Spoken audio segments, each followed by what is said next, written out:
बिस्मिल्लाहिर्रहमानिर्रहीम। शुरू अल्लाह के बाबरकत नाम से जो बड़ा मेहरबान निहायत रहम करने वाला है। अस्सलामु अलैकुम ऑल व्यूवर्स, मेरे चैनल टीच इस्लामिक में खुशामदीद। उम्मीद है कि आप सब खैर वाफियत से होंगे। अल्लाह पाक हमेशा आप सबको हमेशा सलामत रखे, खुश रहें, आबाद रहें। उर्दू और इंग्लिश में तो सबको ही फ्रूट्स नेम आते हैं। आज हम सीखेंगे अरबी में। तो जिन जिन को शौक़ है अरबी में फ्रूट्स नेम सीखने का या अरबी सीखने का, तो ये वीडियो उनके लिए बहुत ही ज़्यादा ख़ास होने वाली है। तो चलते हैं वीडियो की तरफ। केले को अरबी में कहते हैं मौज़। आम को अरबी में कहते हैं मांझा, इंग्लिश में मैंगो कहते हैं। ग्रेप्स यानी अंगूर अरबी में इनब कहते हैं।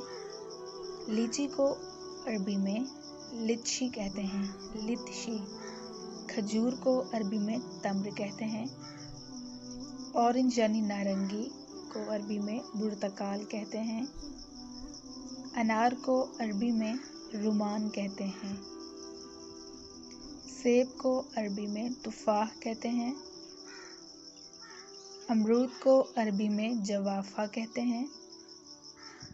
मज़ीद फलों के नाम अरबी में सीखने हों तो कमेंट में ज़रूर बताइएगा। एंड हमारे चैनल को सब्सक्राइब भी कर दीजिए। वीडियो अच्छी लगी हो तो लाइक ज़रूर कीजिएगा।